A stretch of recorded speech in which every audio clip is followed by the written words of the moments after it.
ایک دوست نے سوال کیا ہے اذان کو لحن کے ساتھ پڑھنا کیسا ہے؟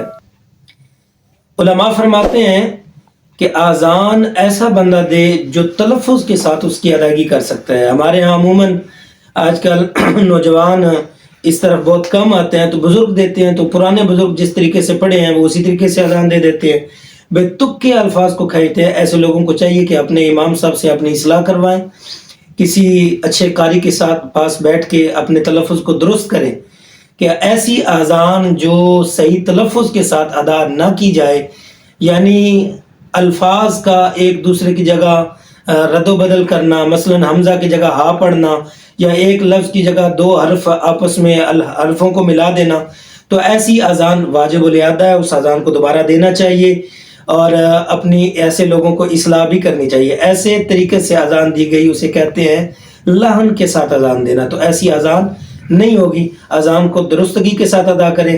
مثلا مثال کے طور پہ بعض احباب اللہ اکبر جب پڑھتے ہیں تو حمزہ کی جگہ ہا ادا کر دیتے ہیں یا اللہ اکبر پڑھ دیتے ہیں۔ اسی طرح اشہد ان محمد رسول اللہ کی جگہ اشہد ان، تو یہ ساری طریقے جو ہیں وہ غلط ہیں۔ اس طریقے سے اذان نہیں ہوگی۔ اذان بھی جس طریقے سے نماز کو تلفظ کے ساتھ پڑھنا چاہیے، اذان کو بھی تلفظ کے ساتھ پڑھنا چاہیے۔ واللہ اعلم۔